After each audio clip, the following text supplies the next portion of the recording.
നമസ്കാരം. ബ്രേക്കിംഗ് നേരത്തിലേക്ക് സ്വാഗതം. ആദ്യം നോക്കാം പ്രധാന വാർത്തകൾ. വയനാട്ടിൽ ജനവാസ മേഖലയിലിറങ്ങി കാട്ടാന. മാനന്തവാടി നഗരത്തിലും സമീപ പ്രദേശങ്ങളിലും ഭീതി പരത്തി.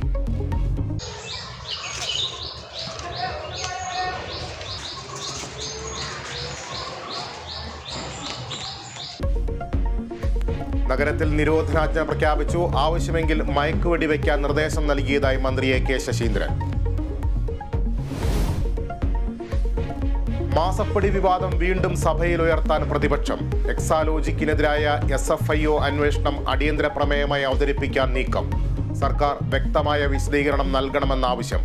സാമ്പത്തിക പ്രതിസന്ധിയിൽ കേന്ദ്രത്തിനെതിരെ പ്രമേയം കൊണ്ടുവരാൻ സർക്കാർ.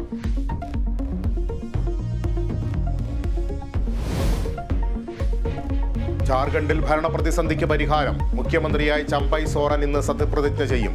10 ദിവസത്തിനകം ഭൂരിപക്ഷം തെളിയിക്കണം. അറസ്റ്റിനെതിരെ ഹേമന്ത് സോറൻ നൽകിയ ഹർജി സുപ്രീം കോടതിയിൽ.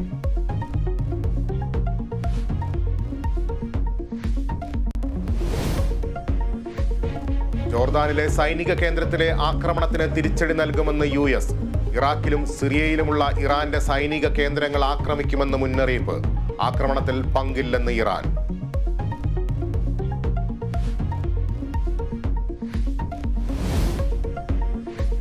ഇന്ത്യൻ സൂപ്പർ ലീഗിൽ കേരള ബ്ലാസ്റ്റേഴ്സിന്റെ രണ്ടാം പാദ മത്സരങ്ങൾക്ക് ഇന്ന് തുടക്കം. എതിരാളികൾ ഒഡീഷ FC.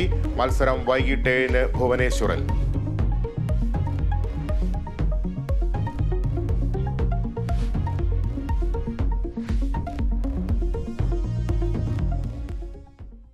വാർത്തകളിലേക്ക് വിശദമായി പോകാം. വയനാട്ടിൽ